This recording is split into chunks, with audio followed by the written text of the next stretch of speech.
It all depends on Tatum. If Tatum can take that leap, they're gonna be dangerous. He took If that Tatum leap. can take that leap. It's Juice on his track, fam. Hey man, you get down New Orleans, start eating some of that gumbo, some of that fried gator. Look, man, look, you doing this thing down there. You better. It is tails. Oh, it's the Heat. It is the Miami Heat. That's a shame. That's a shame. You gone. It's gonna be if you play it enough, you're gonna start knowing these songs. Like I'm 17, I had no clue who Phil Collins was. Oh no. Oh my. Literally,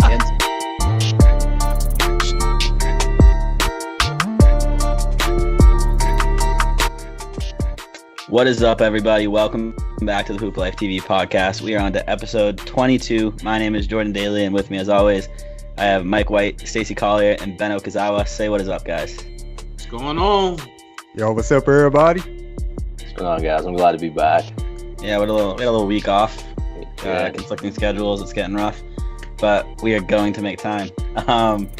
But yeah, we have a pretty loaded agenda. We really didn't think we were going to have much going into this week, but then we kind of sat down and talked about it, and there is a good amount of stuff left. So first, to start off the episode, we kind of have to talk about Chris Paul. He got traded from Houston and to the Thunder, and people were kind of questioning whether he'll stay, because obviously the Thunder in their current state are not a contending team, and CP3 is one of those guys that wants to be on a contending team. He wants to get a ring. So a team that is rumored to be very interested in him is the Miami Heat. And at first it may seem as kind of a surprise. The Miami Heat, they're not really a contending team, but when you pair CP3 with Jimmy Butler, that's a contending team, especially in the Eastern Conference. So I kind of wanted to get your opinion on all of that and see where your head's at. Is that a good move? What will it take to make that move? We'll start with you, Mike. Is it a good move? Yes, anytime you can upgrade your point guard position, it's a good move. I mean, it's a hefty contract for the Miami Heat to take on. But at the end of the day, if you look at the Miami Heat's roster, they're trying to win now. If you go out and sign Jimmy Butler to a max contract, you're not rebuilding. You're trying to win now. So I think getting Chris Paul is a good decision. Chris Paul is, even though it ended up not working with Harden, I think him being a pass-first type of point guard, I think he can make it work with Jimmy Butler and a team with good cohesiveness like the Heat. And then you have a coach in Eric Spoelstra who's been there before, and you're in the Eastern Conference, so we might see a resurgence from Chris Paul. You never know. So I think it's a good move for the Miami Heat. It's not a lot of other moves to be made, and if you can get a Hall of Fame caliber point guard, then why not? So what do you think it's going to take for the Miami Heat to get him from the Thunder? Dragic, some young talent, and a pick or two, something like that. Dragic will definitely be involved because they already tried to trade him once. For sure. It'll definitely be one of the young guys. I'm sure they'll try to keep Bam after losing Hassan Whiteside. So Derek Jones or Justin Winslow. I mean, you have a Jimmy Butler there. Now, I know you want to keep one of those guys, but you probably have to move a young guy and some picks. Okay. Stacey, what about you? I guess this will be better for Chris Paul. I mean, he will get out of the Oklahoma City Thunder. You just touched on it. They not going nowhere. They're in rebuilding mode.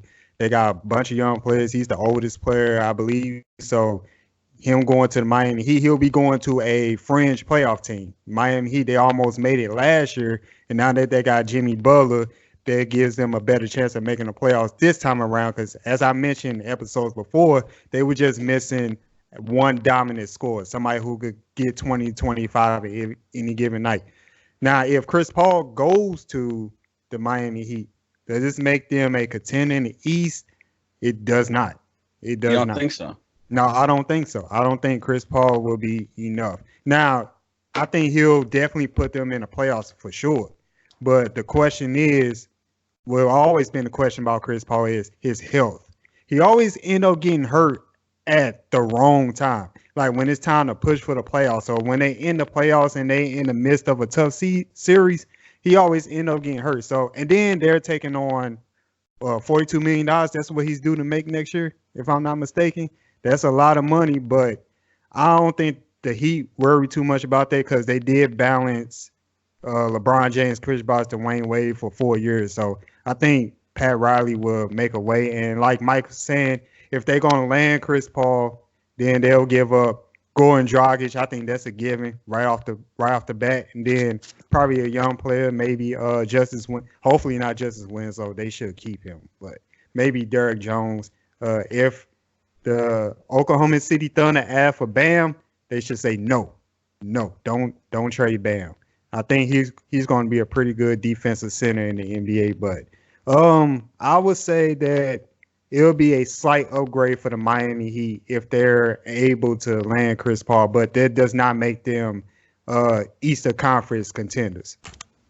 So let me ask you this, right? They're not contenders with CP3 and Jimmy Butler. What's one missing piece that they could add that would make them contenders?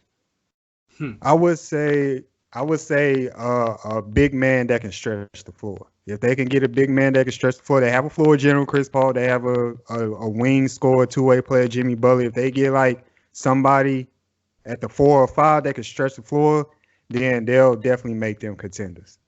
Okay. Anyone in mind, or just kind of someone with that archetype? Somebody with their architect. I don't have anybody in mind right now, but somebody of their architect would definitely put them ahead a little bit more. Al Horford. I was thinking that, but aren't there restrictions on since he just signed? Doesn't have Well, to be like 60 yeah, days I or meant something just like in that type of that type of play Yeah. style. Yeah, that type of player. Yeah, Al sure. Horford type. Yeah. Okay. Ben, what about you? Do you think that CP3 going to the Heat will make them contenders, and what will it take to get CP3 in Miami? Okay. First question I'm answering is, will CP3 make the Heat a contender? I agree with Stacey. I don't think he's gonna put them over the edge. I don't think he's gonna make them better than the Bucks. I don't think he's gonna make them better than the Sixers. I don't even think he's gonna make them that much better than the Celtics. I like that answer. I know you. I knew you. Honestly, I think that CP3, I'm not too high on him at this point in his career, just because, like these guys both said, he's injury prone. First of all, he played like just over half the season last year. I'm not even sure if that's right. He might have played less. He played, when he was playing, he was good, but he's aging quickly. He's at the point in his career, he's 34 now, where you kind of start to rapidly decline. Like it all kind of starts to go downhill. He's past his prime. He's getting injured a lot. It's just, I don't think that CP3 paired with Jimmy Butler, and Jimmy Butler's a good player, no doubt, but I don't think that duo will put them over the Bucks or the Sixers, in my opinion. And then as far as the next question, I think you definitely could see like the direction that the Thunder are trending in. Obviously, they're looking at a rebuild. They got rid of Paul George. They got rid of Russ. So now they've got a bunch of young talent.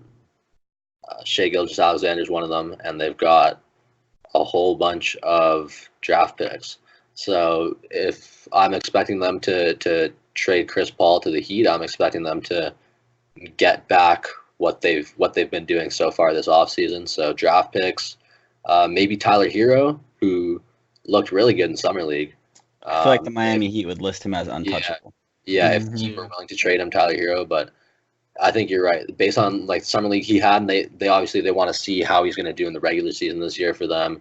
I think at this point he wouldn't be up for grabs. And like you guys also said, Bam, obviously not. Obviously Jimmy Butler not. He's their franchise player right now. They want to pair him with CP3. But pretty much any young talent other than that and draft picks. So let me ask you this. Right now, Chris Paul signed a 4-year deal back in 2018. So if CP3 and Jimmy Butler pair up in Miami, does that make them a little bit more of a free agency destination? We have a huge huge free agency coming up next year. Giannis is one of the headliners in that. Does a pairing of CP3 and Jimmy Butler make for a desired free agency destination? I mean, yeah, people love CP3. CP3's been a mentor to the young guys. You see a lot of young guys talking up CP3. And then just as far as he has a lot of connections, he's close friends with LeBron. He's close friends with, all those guys. The Banana Boat crew, they call themselves. The Banana Boat 5? Yeah, something like that. So you'll see a lot of guys kind of look up to him in that sense, and that he's one of the most respected players in the league. Mhm. But Jimmy Butler, he gets a lot of respect, but he does kind of cancel that out in a sense, just because there's been a lot of drama that's followed him in recent years. Obviously, he had his stuff with the Bulls when he and D Wade weren't happy with the young guys. So he was traded to Minnesota, and then there he wasn't doing well with the young guys. So I think that might make people a little bit wary of going to Miami, but he is a really good player. He's one of those guys that you want on your team. Just depends on his attitude, I guess. And then obviously, yeah, CP3 is one of the most respected players in the league. So I wouldn't be surprised if next year that duo makes it at least a little bit more attractive for free agents to want to go to. I mean, all in all, I was stunned in the first place that Miami even offered Jimmy Butler a contract. Obviously, Jimmy Butler is a great player, but the state of that franchise is in the rebuilding. But then they bring Jimmy Butler, who's a guy that is a franchise player who wants to contend. But Jimmy Butler alone is on the Heat is not a contending team. So it kind of changed. Like, I really don't know what the Miami Heat are shooting for right now. Like, they're not going to win the championship with the roster they have compared to the other rosters in the NBA. Like Mike said, they're a fringe playoff team alone right now. I mean, I really don't get what they're trying to accomplish over there in Miami. I don't know. So I guess if Chris Paul can help Miami become a free agent destination for a loaded offseason next year, then I'd be all for giving up some draft picks and maybe some young talent, because Jimmy Butler's not going to get along with the young talent anyway. I don't know. I'm curious to see where this goes, just because I really don't know what the Miami Heat are trying to do right now. But I guess that's really all we can talk about it for now. But the next thing I wanted to bring up, putting the Miami Heat aside, I saw a thing on Facebook that I wanted to bring up with you guys. I'm curious, pick your brains. We talked about it a little bit, but we didn't say who we were going to pick. So it was like a graphic thing I saw on Facebook, and it was saying so if there was like a redraft, or not a redraft, but an NBA draft of everyone in history, so like a rookie draft. So you have to take out what everyone's done in the NBA. So forget what anyone's done in the NBA. If all players in history were in the same draft class, who would be the number one overall pick? And that was the question. It gave pictures of some people, but regardless, it's just all-time history. Who do you believe would be picked first overall if everyone was in the same draft class? And honestly, I feel like we're all going to say similar people. And I said that earlier, but Mike thinks that that's not going to be the case. So I'm curious to see what you guys are going to say. So with that, Mike, we're going to start off with you. Who would you take at number one? At number one, I looked at the graphic. I did my research, went and did my schematics, my blueprints, my history. But I knew who I was going to pick soon as I seen the picture. I'm going with the great Lou Alcindor or Kareem Abdul-Jabbar. I mean, come on. It's easy. Dude came in the league. First year in the league, won Rookie of the Year. The next year, they get Oscar Robertson. They win 66 games. The next year, they win NBA Finals. Like, Kareem was that guy. In college at UCLA, all the way into the league. So I think it's easy. I'm going with him. Unstoppable shot. I get a young Kareem with the fro. Come on, man. That's easy. That's easy money. I'm taking Kareem. And this is exactly why I thought we were going to have the same people, because I also have Kareem. Recently, I watched LeBron James docuseries called, was it Shut Up and Dribble? Is that what it's called? Mm-hmm. I think. Okay. So I watched that, and I learned kind of all about what Kareem went through and, all of the racial stuff that went on back in that time. So he was kind of back against the wall in that scenario, and he was still able to come out and kill it in the NBA. So if this was in today's world, easily number one, not even a question. He had the Larry talent. Bird. He changed the game. Ugh. You know what? Hey, Don't even get me started. That docuseries, low-key, tried to make everyone hate the Celtics, the way they, posed it. The way they set it up. They, made everyone try to hate the Celtics. Oh, don't even get me started. I was low-key wow, the Celtics are... Oh, Larry Bird, man. That's your guy. Oh, my God. They were, calling him the Great White Hope right after they went through all the stuff that Kareem went through, and I was like... Oh, man, come on. And the whole Isaiah, don't even get me started. All right. But, yeah, I'm definitely taking Kareem Abdul-Jabbar. Stacey, who would you take number one? I'm gonna tell y'all right now, it's not Kareem. It is not. All Kareem. right. But it is a big man, though. It is a big man. If I was drafting, I would take Hakeem Olajuwon at number 1. I would take Hakeem Olajuwon. And this is why. We talking about today's NBA where you have to be a great two-way player. And who's a better two-way player at the big man position than Hakeem Olajuwon? We talking both offense and defense. He got the dream shake, the unstoppable move. He can score in the post. And here's the big thing versus Kareem Abdul-Jabbar. He can step out and knock down some threes, which what you need in today's NBA game. And then you add that with the blocking ability, shot blocking ability, can change shots, et cetera, et cetera. So why not take Hakeem Olajuwon in this scenario? Fair. All right, Ben. It's not Kareem or Hakeem. I got someone who, if we're talking right now in the NBA, he is like the perfect godlike archetype for this generation. I'm taking Kevin Durant. In college, first of all, he's 7 feet tall, a 7 foot tall big man, essentially, who can play like a point guard. He can shoot, he can dribble, he can play incredible defense in college, because we're only looking at college stats. Correct. He averaged 1.9 steals and 1.9 blocks per game, 25.8 points per game, and 11.1 rebounds per game, while shooting 40% from 3. It's impressive. And he led that Texas team, who really didn't have too many other players of note, to, I guess, DJ Augustine, to a Big 12 championship. And that's a tough division. That's a tough conference. So he showed that he was a winner in doing that. 7 feet tall, even though he's listed at like 6'10" for whatever reason. We know he's 7 feet tall. Crazy long. He can play defense, and he's the size of a big man. He plays like a point guard. In today's NBA, that's the perfect specimen. So I don't know. I got KD. So 2 things. I'm gonna ask you a question, and then I saw the face Mike made, so I'm gonna let him ask you a question, whatever he wants to do. But he didn't even get drafted first overall in his draft. Yeah. So how would he get drafted first overall in all time? Wouldn't people still take Greg Oden? Because I hope not. Because now that's what I'm saying. That's what I'm saying. We wouldn't know. It's like before NBA. Yeah, that's a weird thing. I'm still taking KD though. Okay, Mike. That I saw the faces you were making. When you said Kevin Durant, I had to look back at the people in the picture. I was like, so you taking Durant over Jordan, over Magic, over Shaq? Yeah, just purely based on college, yeah. Yeah, college. I'm still taking Kareem. He was 3 for 3 though for them 3 years. I have to still lean his way.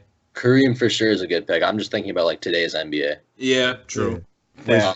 Hakeem the Dream will just kill it. Yeah, but I'm glad you brought up Larry Bird though, because like Bird. I was looking at Larry Bird too, and he had some crazy averages. But then I started thinking, and he's playing for a tiny school. Like he wasn't playing against teams that he wasn't playing against like Duke and stuff like that. He played at Indiana State. Like it wasn't one of the best college players of all time. Hey, he has some crazy averages. He averaged like 28 a year from the time he was a freshman until he was a junior. Larry Bird is part of the reason for being the most watched college basketball game of all time against Magic. Against Magic, yeah. Where do you have Larry Bird all time, Jordan?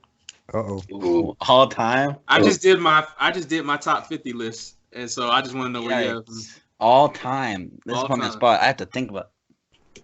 I can remember where I have him. I'm not going to tell you. I want to hear your answer first. Between like 10 and 15, I feel. Okay. That's fair. Yeah. I got him he's 11 on my list. I got him at 11. That's not too crazy. And this is like putting on the spot. Like I don't have names in front of me. I don't have stats. I can't look at anything. But like just thinking of like some all-time names and all-time greats, I'd probably put him between 10 and 15. Yeah, I had him at 11. Not bad. Yeah. I don't even think he'd be like the Celtics #1 guy of all time. No, I don't have him. I'd have Bill Russell over him. Bill Russell? Yeah. I have Russell. I definitely have over him. That's crazy to think about. But I also have Hakeem over him too. But Kareem higher than all of them. Yeah. No, I'm definitely interested. We have to do. We were talking about this. Hoop Life TV just did an article. We did kind of what Sports Illustrated did, but only 10 players. We did like our top 10, and it was different than Sports Illustrated. But I want to do one of those of all time. We had a little debate in the chat after one guy said that LeBron would be in his top 10. Wouldn't be in his top 10? Wouldn't be in his top 10. That's correct. That's all that is. That's all that is. Look, I'm not even a LeBron fan, but come on. No, that was a really hot. Yeah, that could cut everyone going. That was like, yeah. I'm so disappointed right now. I am so disappointed. Like, I'm not even a LeBron fan, and he's definitely top 10. I'm the biggest LeBron hater. Who did he put over him? Oh my God, he was saying like Paul Pierce. Okay, no. Whoa, okay, stop. Stop. Whoa. Don't say no more of his list. It was getting wild. Yeah, that's enough. I'm gonna have to look that up. Oh no, I took a screenshot. Hang on. Paul Pierce is not even top 40, fam. Like I just did my list. He didn't even make my top 40. So you don't have him in top 40? I think he'd be like in that 40, 50, somewhere in there. Yeah, you got closer. He's in that like 50 to 60 range. Oh man. Yeah, I got him down there, man. Look, man, I took my time on this list. Okay, I got it. He had Steph Curry, Magic Johnson, Michael Jordan, Kawhi Leonard, Kobe Bryant, Paul Pierce, Tim Duncan, Shaquille O'Neal, Keem Olajuwon, Kevin Garnett, KD, Karl Malone, Barkley, Dwayne Wade, Bill Russell, and Larry Bird. Okay, so Dwayne Wade, Charles Barkley, Kevin Garnett, Steph Curry, Kawhi Leonard, none of these people are ranked higher all time than LeBron right now. You can't put anyone who currently plays in the NBA over LeBron.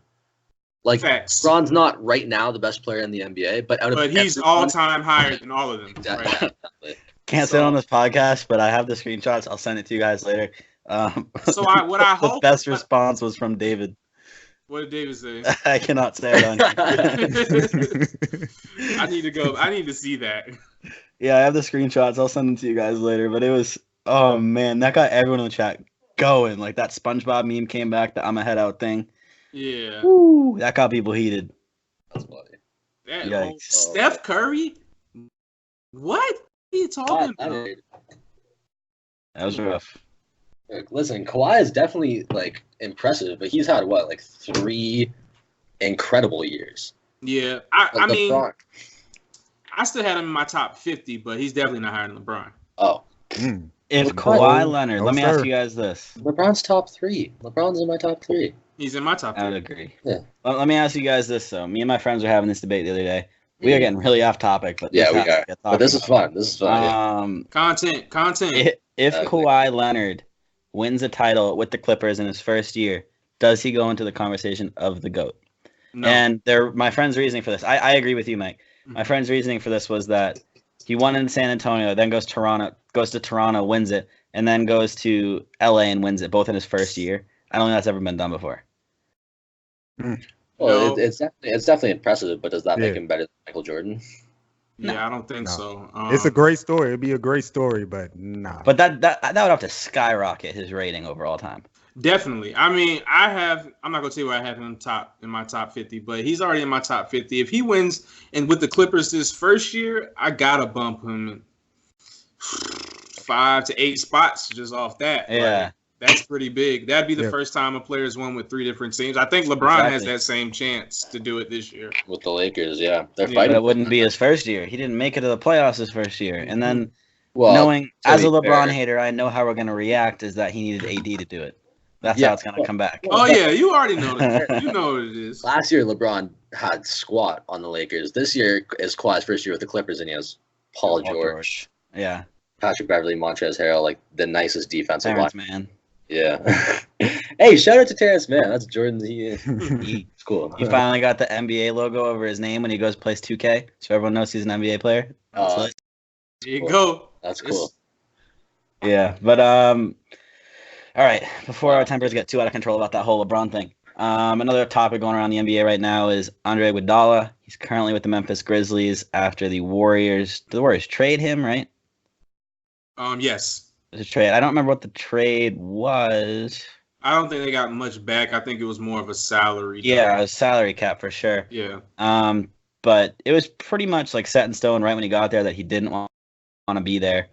And And at first they said they weren't open to trading him. They wanted to keep him. He would have been a really good pairing with John Morant as a mentor and like a vet to kind of teach him the ropes. Yeah. But it's starting to seem like he may be on the move now. You know, as an experienced vet, as an NBA champion, multiple-time NBA champion, where do you guys see him going that he could be the most impactful, realistically? Obviously, don't just send him to a team that really has no need for him. What team do you think could trade for him? What do you think he's worth? And how much of an impact could he play? And we'll do it in reverse order. We'll start with you this time, Ben. I could see him going to the Pelicans.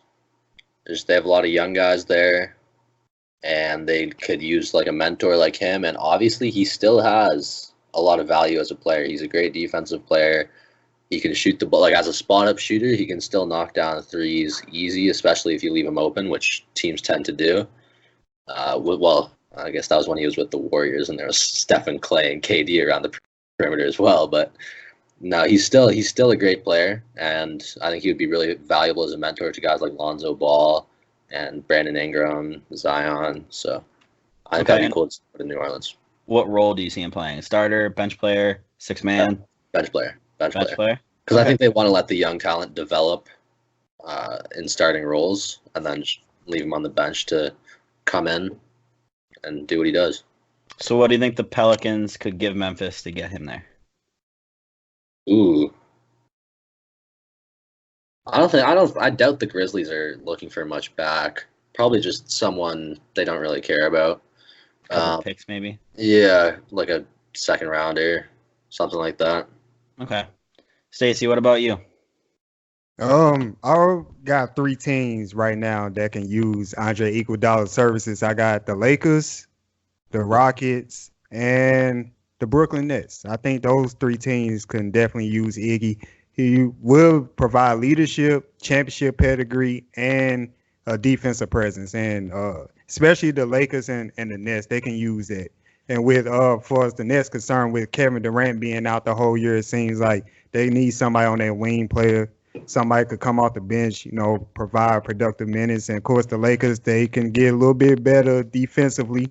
They have a lot of pieces, but defense is the question mark for the Lakers right now. So I could see those 3 teams. They probably give up like a second round pick, maybe another veteran player to go to the Memphis Grizzlies, because Memphis Grizzlies, they're going to need some veteran presence with John Morant and Jaren Jackson coming up on their team. So those 3 teams I can see trading for Andre Iguodala. Okay. What about you, Mike? So mine's close to Stacey. Lakers, Rockets, and Nuggets. Those are my 3 teams. I just switched out the Nets there.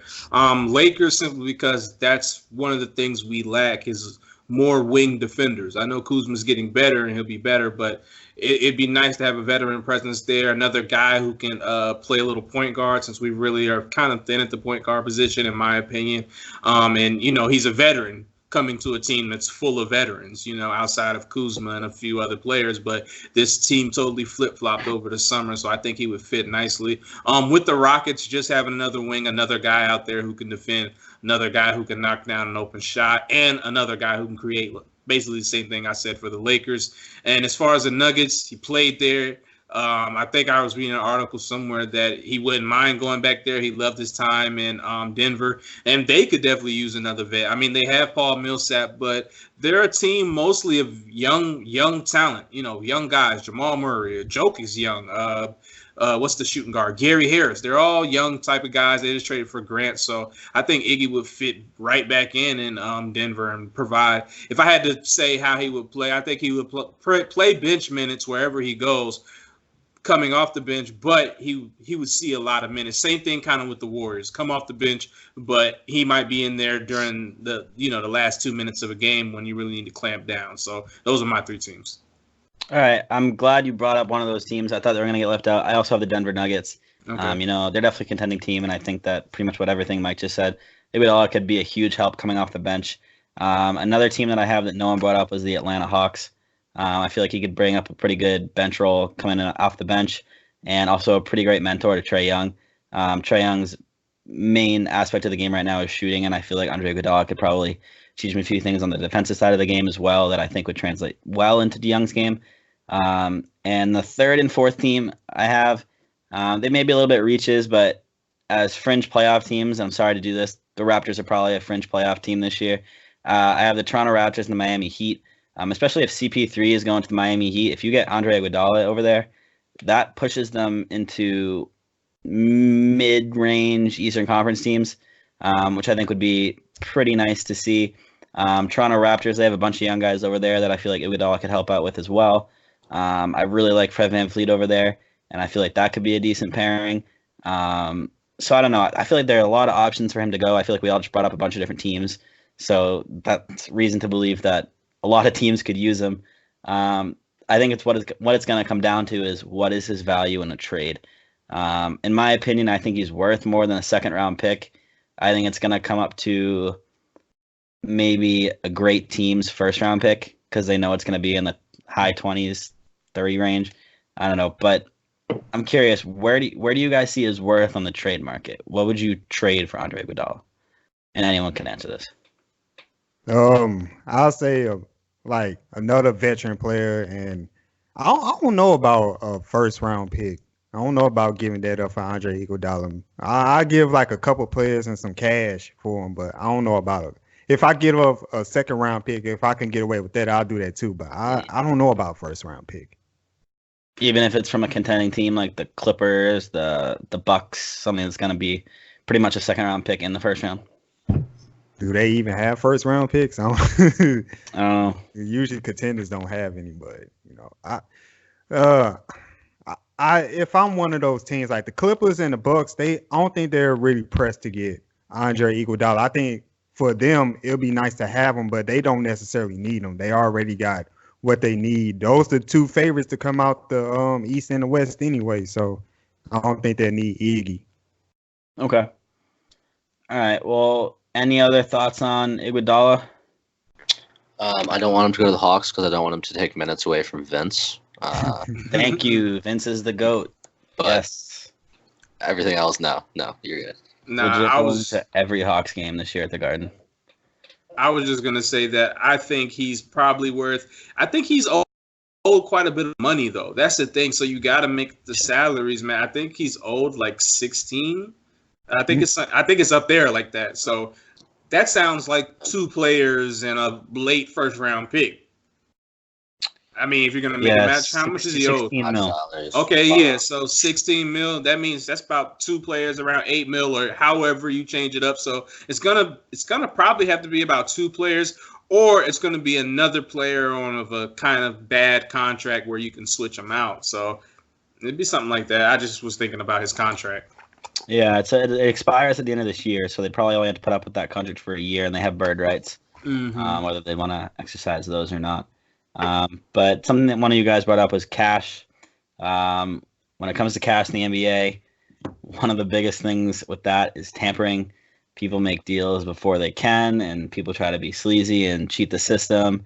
I guarantee you there was tampering getting AD to LA. So the NBA took action. They put it to a vote. 23 of the 30 NBA teams voted for new tampering rules to enforce and preserve those rules that they already have set in stone, even more than they really have been. Over the past couple seasons, we've seen tampering, and they've pretty much given a slap on the wrist, or it's not been nothing really that serious. So the enforcements they came out with is that teams can be fined up to $10 million. Teams can lose draft picks. Contracts can be fully voided, and there will be more random auditings, which means the teams will check up more often to make sure nothing's going on. And teams must save all communications with player agents for at least 1 year. And that will help with the auditing to make sure that nothing's really sneaky going on behind the scenes.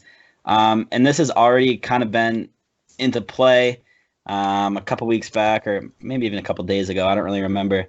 The Bucks came out with a statement. Their GM said that they're going to offer Giannis the Supermax. NBA considered that tampering and already fined them $50K for that, saying that you can't be doing that. So on the new tampering rules, I kind of want to hear your thoughts. Do you think this is fair? Do you think they should have done more, should have done less? And do you think there's any recent moves in NBA history that are going to be looked back at to see if there's any tampering? And we'll start with you this time, Stacey. Could they done more? I mean, this is pretty steep. $10 million void contract. That's the biggest one right there. That is the biggest one. So I think the only thing with that is like if they found that, let's say for example, the Clippers were tampering to get Kawhi, they could probably void Kawhi's contract. I don't think they're going to void like some random player on the team for no reason. It's only going to be if they were like caught tampering for that player. Yeah, I figured that. But that's still major though. That's still major. And that actually, when you was talking about that, that was one of the teams that came to mind when you was like, what team could be affected? Like the Clippers, we've heard rumors about, PG-13, Paul George. There's some tampering involved in that one. Like the trade was done maybe before Kawhi got there and all that stuff. This ruling, I know why the NBA trying to enforce this, because this has been a wild scenario, free agency over the past 2 or 3 seasons. But is it really the players and the team's fault for tampering? Because like we brought up in a previous episode, the media coverage is everywhere. And information just leaking out like that. So like how can you put a stop plug into information getting out there where just media coverage 24/7 and then things come off as tampering? We all know players, they talk to each other, they talk to teams before free agency start and all that, just trying to get all the facts in before they make a move. So like, how can we stop, information getting out there so that way we won't look at it as tampering? That's my whole thing about it. Of course, there's probably a couple of tampering cases involved. That's not surprising to me, and I think teams from now on, teams and players, the way they communicate, they definitely going to keep things at a minimum from now on. But then again, how we're going to stop media from gathering these stories and just leaking them out there before all the facts are in. Okay, Mike, what about you? What are your thoughts on tampering? Well, I mean, y'all remember the free agency this year, how like in the first 2 days, like we were seeing where everybody was pretty much going like right before free agency started. Like it was like those first couple of hours. I mean, now, during it, I didn't care as much, but now looking back, I wish I didn't know some of those things. That anticipation to free agency starting, that's actually something I kind of look forward to. So as far as the tampering, I don't think they're going to go back and void any big contract, because I mean, that could there's so many levels to that of how people were moved around the league and how this decision was based on that. I don't think they're going to do that, but I think going forward they might. I really don't have a problem with it. I think they need to lock down on it.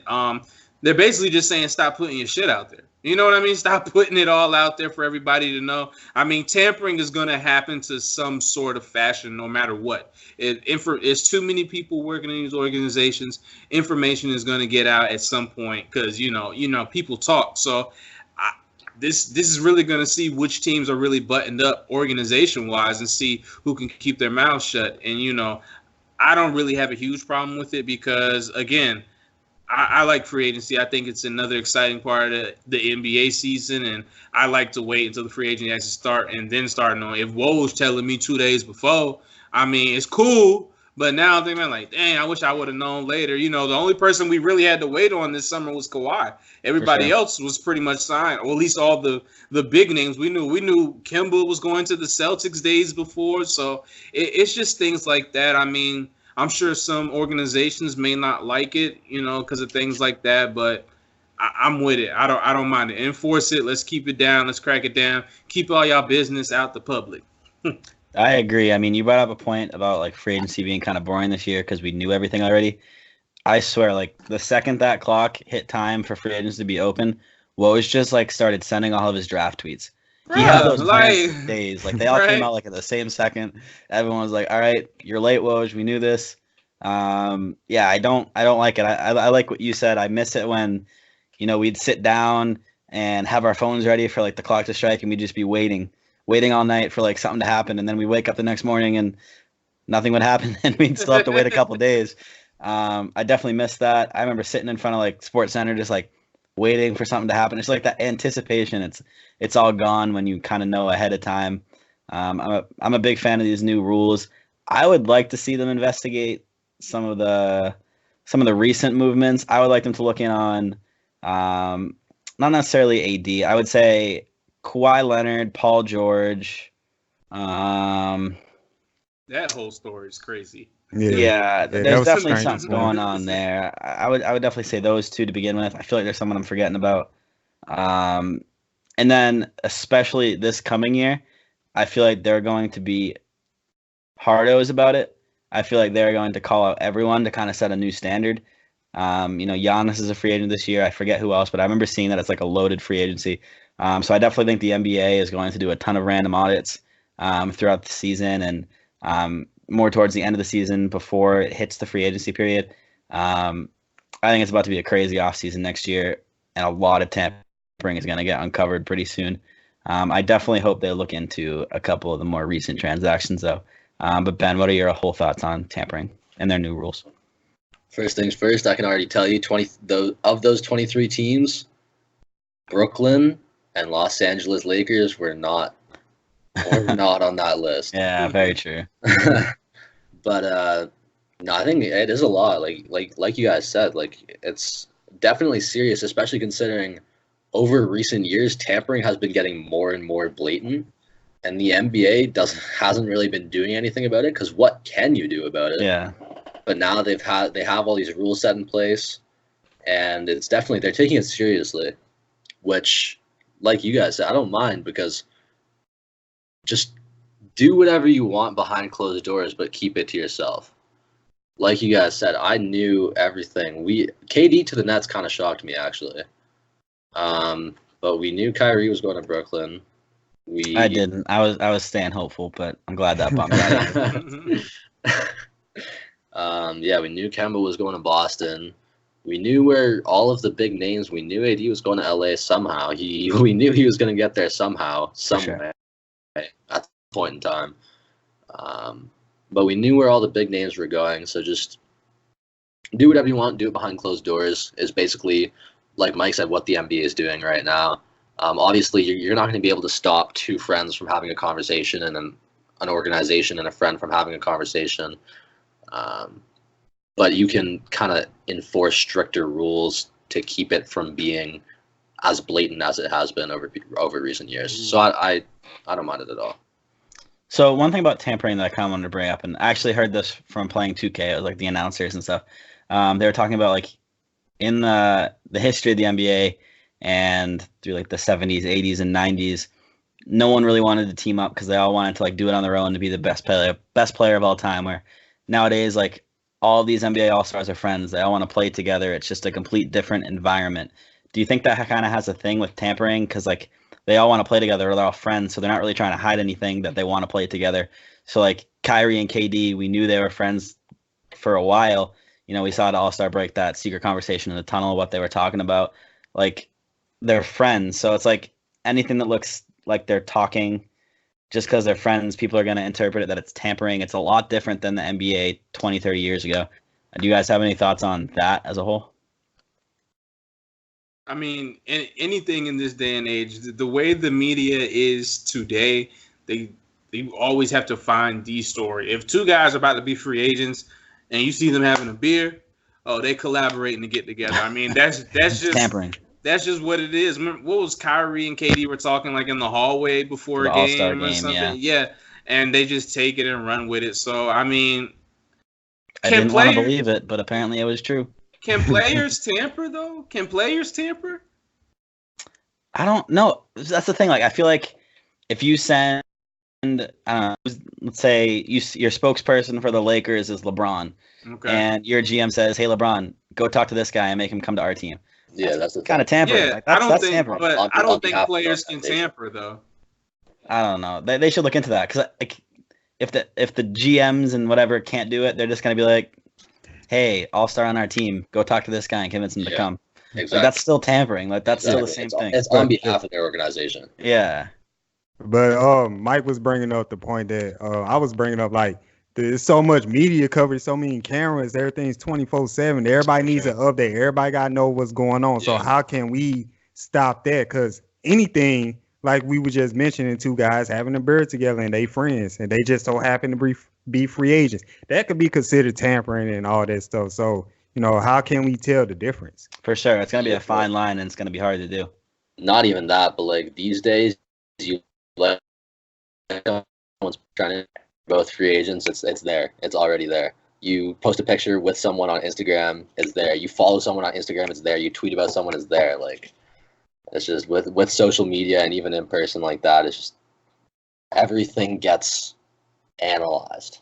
Yeah, and I mean, athletes can make a stupid decision to send out a stupid tweet and delete it 30 seconds later, but by then it's too late. Yeah, exactly. Like, think about, what was it, Antonio Brown sent out a couple tweets the other day, questionable tweets at best, and deleted them, and instantly, headlines everywhere.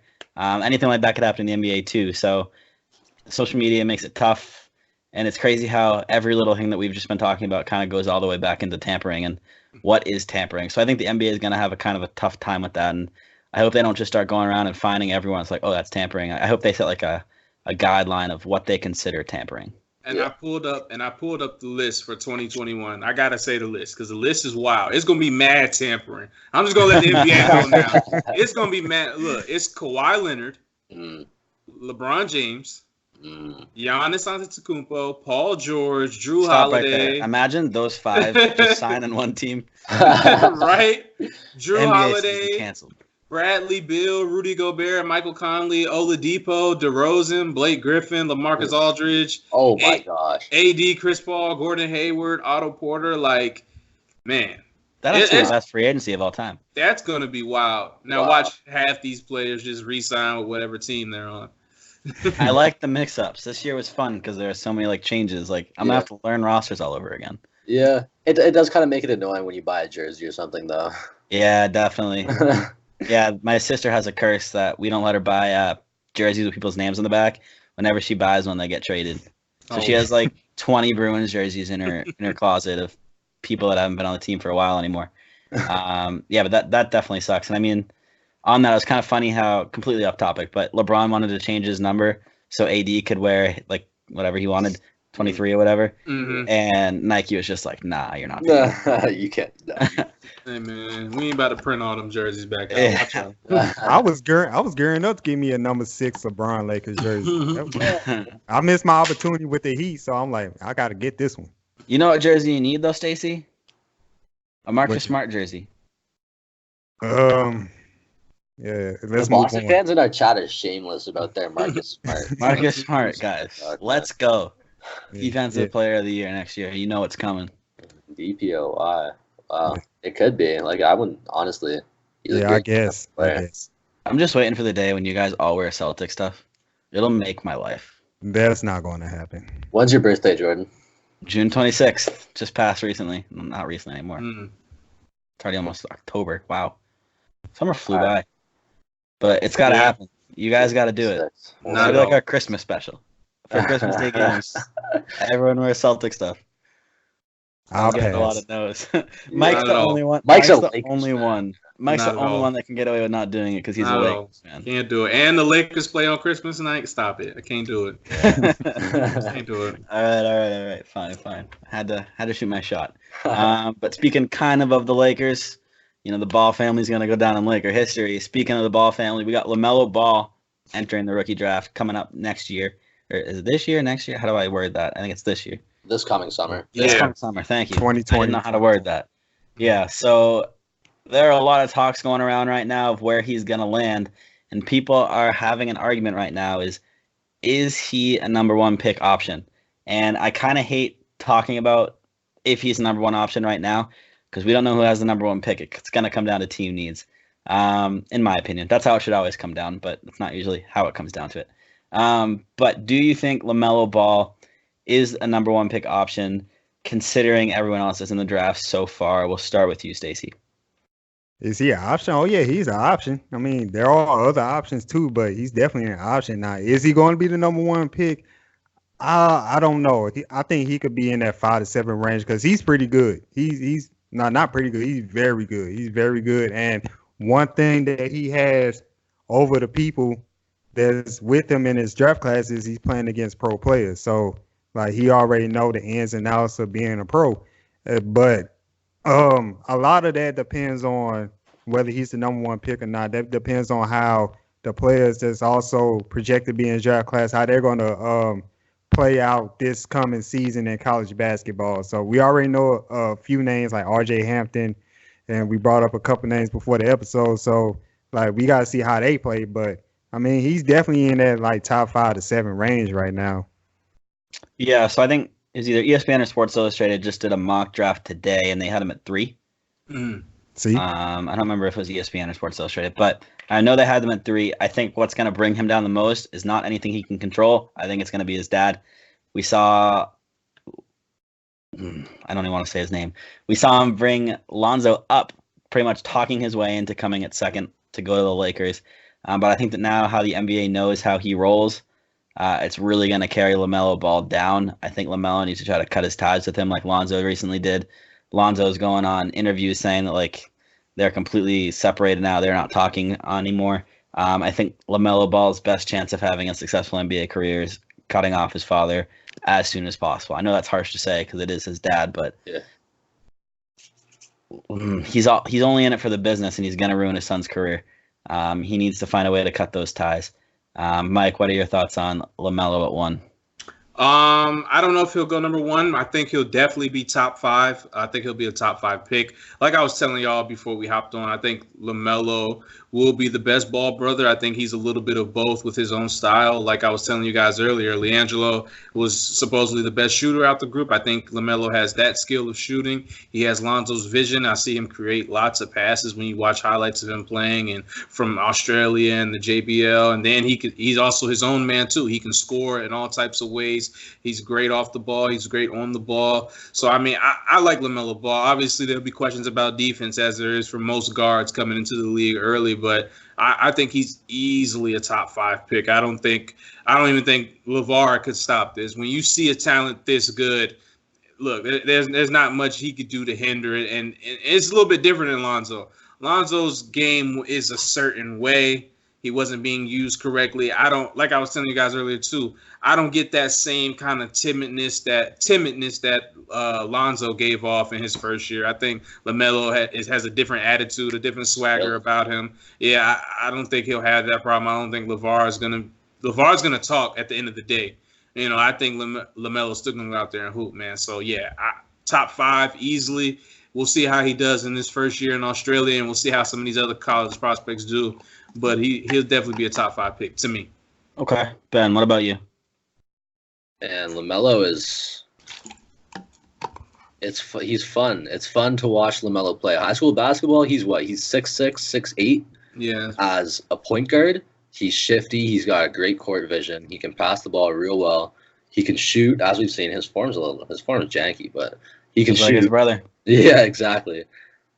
He can bring up the ball. He can get to the rim easy. Like I said, he's shifty and he's tall.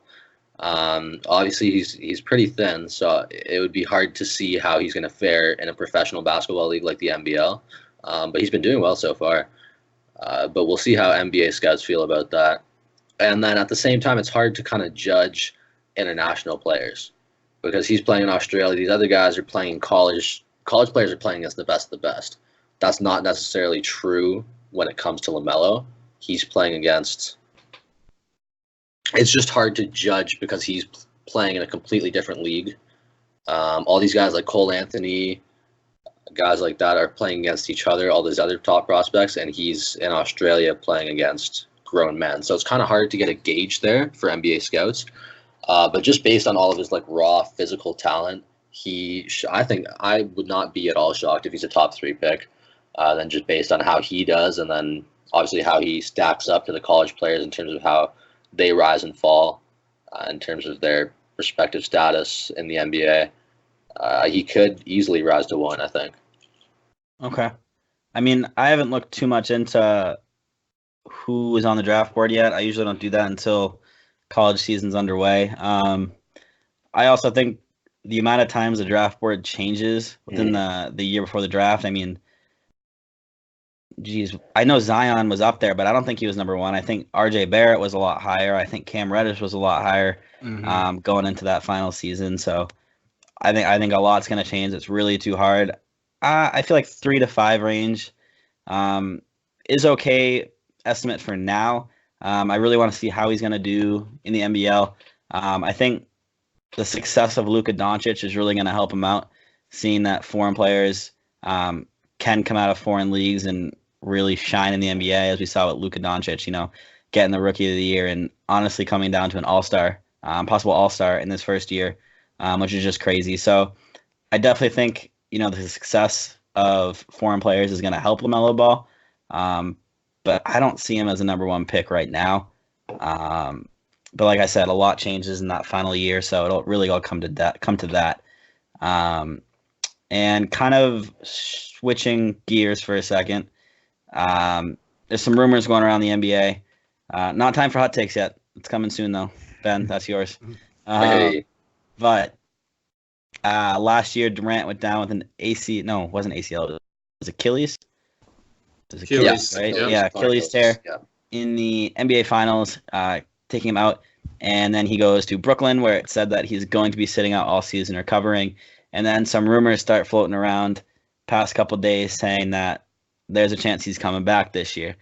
People saw pictures of him in the media day, standing. It didn't look like he had any casts or walking boot or anything even wrapped up around his ankle.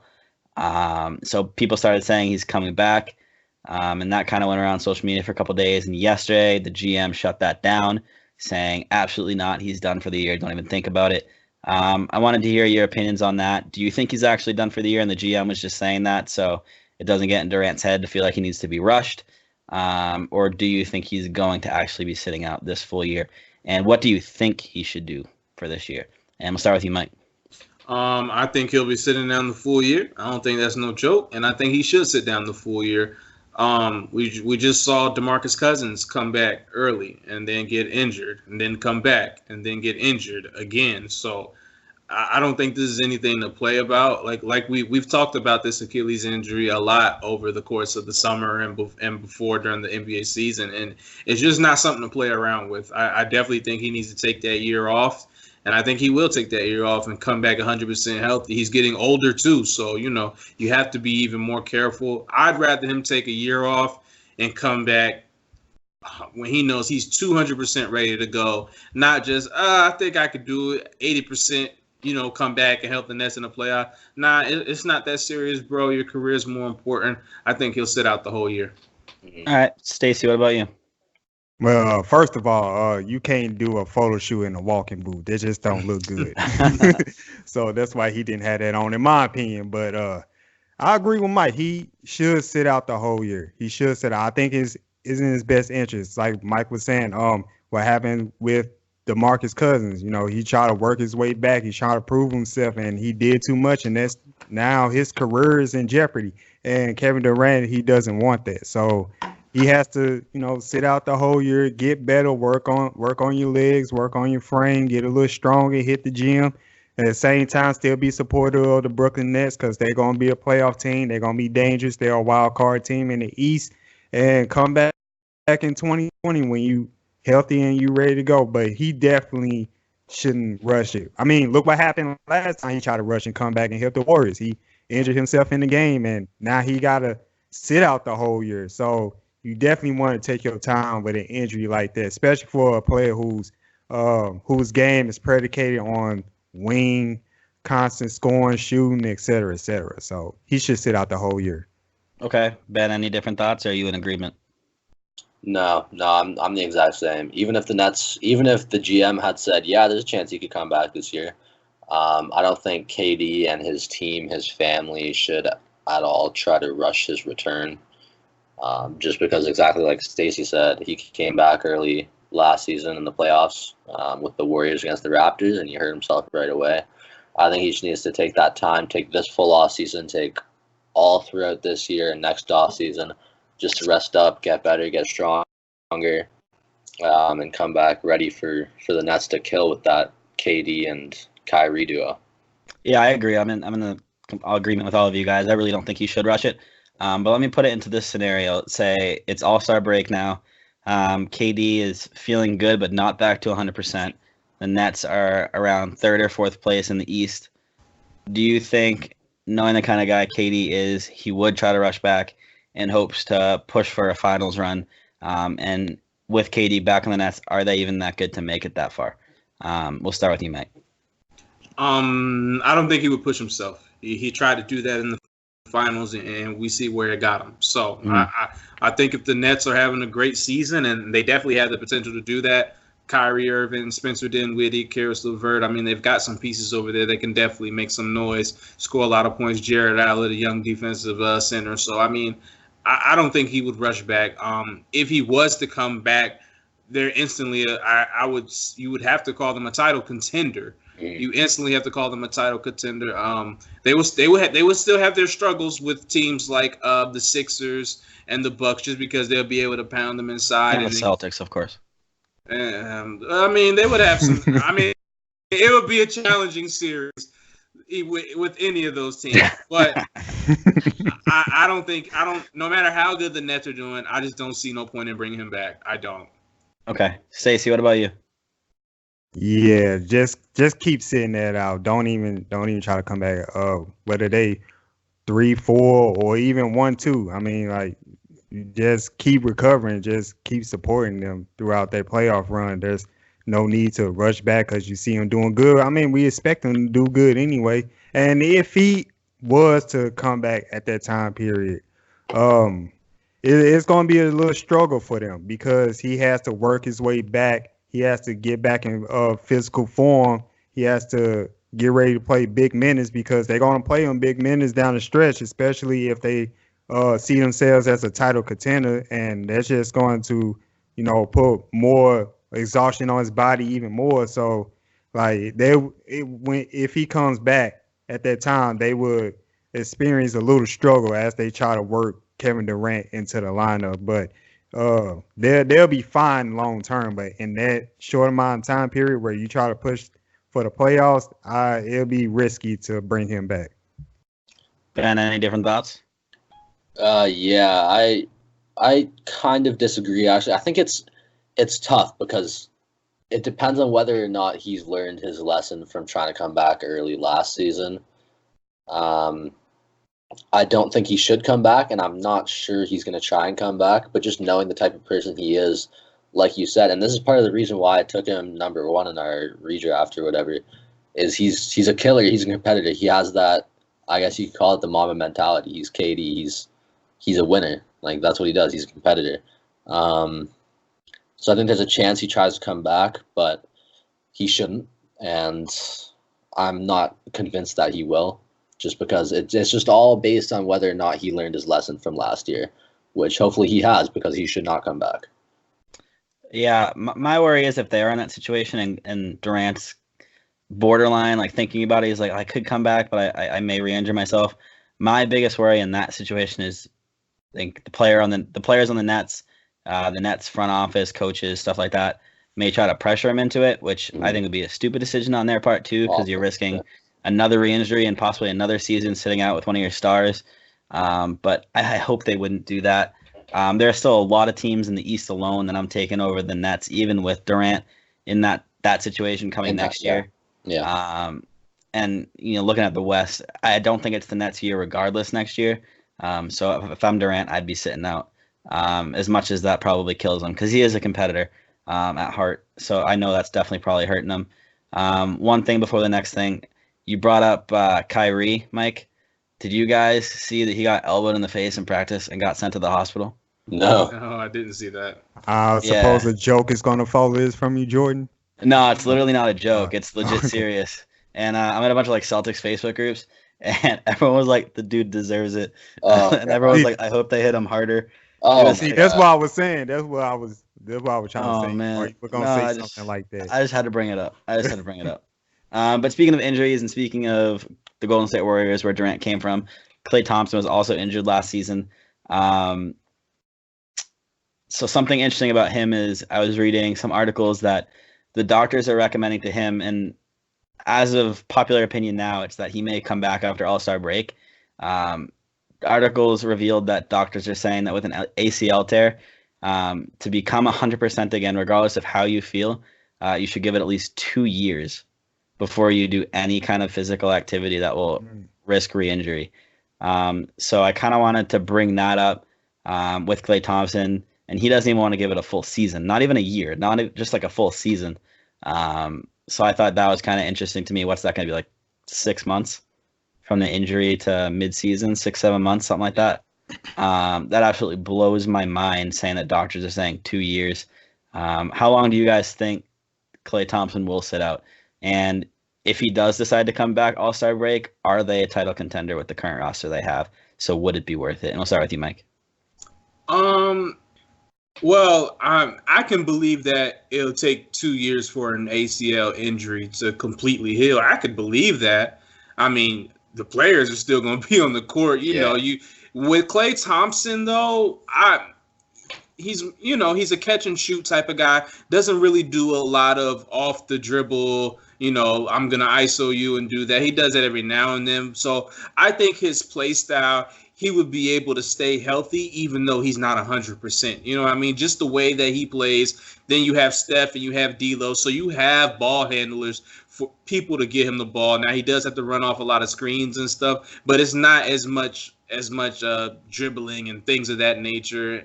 It's just screens basically getting him open. So I'm not surprised by that. If he comes back, do I think they're a title contender? I think they got a shot. There's still chemistry there. Obviously, D'Lo would have some more chemistry, but you still got Steph Curry, still got Draymond Green. So I think they'd be formidable. I would still probably take the Clippers, the Lakers, and man, I might take the Rockets over them. I don't know, because it's just thinking about James Harden and Russell Westbrook being guarded by Steph Curry and D'Angelo Russell. Something about that just I don't know. Trade D'Lo if Klay comes back early too. They're not, but I don't think that. I think they're going to keep him. I think they plan on keeping him. I don't think they're going to trade D'Angelo Russell. They need another ball handler to take Steph off the ball sometimes. And Draymond, as much as he can create for others, I don't see him as a primary ball handler, even though he can pass and stuff. So, if they come back, are they a title contender? I'd probably rank them 4th still out of the teams in the West. But it's the Warriors, so they got to punch a shot. For sure. Stacey? I don't think he should come back at all either for that 1 year. The 2 years sitting out, the ACL getting recovered fully, that sounds pretty normal. Of course, players ignore that. They don't want to sit out that long, and neither does Klay Thompson. He's a competitor too. But if he comes back 6-7 months after that, and the Warriors are in the midst of pushing for the playoffs and try to get to the finals, I don't see him being a title contender. I don't see it. Of course, he doesn't do much of the ball handling and dribbling and all that. But one area he will struggle coming off the injury is defense. And Klay Thompson normally guards the best small forward, the best shooting guard on that team, and he's going to struggle defensively. And then Steph Curry, he's not a great defender. D'Angelo Russell's not a great defender, so it's going to be a lot of struggle. And then offensively, it's going to be, kind of mixed up, because now what does D'Angelo Russell do? Does he take a step back, or does he continue being that number 2 guy? I don't know, but I don't see them being a title contender if Klay Thompson rushes back after his major injury. I just don't see it. Okay, Ben, any different thoughts? I guess my only different thought is that the Warriors, first of all, I don't think he should come back, but if he does, I don't think he'd be at as much risk because of what Mike said. He's just a spot-up shooter for the most part. But I do think the Warriors can be a title contender if he comes back, based on, and this is if they keep the same roster, then I think they'll be better than the Rockets, but I don't think they'll be better than the Clippers or the Lakers. But I do think that if they end up trading D'Lo, I think it all depends on who they get back. And if they get back someone who can, like a 3-and-D guy, if they get back someone, and D'Lo's a star. D'Lo's an all-star last year. Mm-hmm. So if they get back someone in return for that who just fills a more important role than D'Lo would as a point guard next to Stephen Curry, who's already an MVP, I think it could put them over the top, depending on who they get. But I don't have any clue pick up. But if they get someone good, then it could make them a title contender. No, definitely. That makes sense. I mean, there's definitely position gaps, and point guard is not one of them. So they probably could ship him off for something else. Mm-hmm. I'm in agreement with you guys. I think Klay should sit out the year. I think him and everyone else has said that he wants to come back by All-Star break. I think rushing back from that could just we've seen players rush back from injuries and it always ends poorly. Yeah. We saw LeBron do it last year. He was injured and just didn't even sit out. Or maybe he did for like a couple games, but it wasn't what it nearly should have been. We've seen DeMarcus Cousins. We've seen horrible injuries just rush back too soon. Take your time, Klay. Even if he comes back, I don't see them winning the title this year with the current competition. And even when he comes back, even if he does come back All-Star break, they're gonna have to shift their whole team strategy. There's a new guy to add on the court who's gonna be a starter, and I think that's gonna get very confusing with D'Angelo Russell, because at that point he'd probably never played with Klay. I think that's gonna be something to take into consideration. I also don't think they're going to trade D'Lo. I'm pretty sure the owner said that in a press conference. Not that an owner's word in the NBA really means all very that. true, very true. I mean, no one's word in the NBA means anything, like Kyrie. Yeah. I don't think he should rush back. He should take his time. KD's taking his time. Klay should too. Basically, if you're injured, just sit out a year and you'll be golden. Yeah. Like, don't rush back. I mean, it's not like he's towards the end of his career. He's still got a couple years left. Don't try to rush back for one season and risk losing, 4 or 5 more you probably have left in you. It's just, I don't know. Any other thoughts on that? No? All right, well, that is going to do it for our episode. Before we sign off, we just have to thank our sponsors, Adidas, Fanatics, the NBA Store, and SeatGeek. SeatGeek is probably our favorite sponsor. SeatGeek is an amazing app that helps you buy tickets in literally the easiest way possible. If you ever need to buy tickets for anything, use promo code JORDANDALY, JORDANDALY, and you will get $20 off your first purchase. For Adidas, we have ads all over our site for Adidas. Click on an ad and go buy something. Adidas has fire stuff. It's actually, anytime you use Adidas, it's lowercase a, not a capital A. For future reference, just so you know. I had to go change some things because of that. Always a lowercase a, never a capital A. I learned that. But thank you to our sponsors. We really appreciate the continued support. That is it for episode 22 of the HoopLifeTV Podcast. My name is Jordan Daly. With me, as always, I had Ben, Mike, and Stacey, and we will see you guys next week.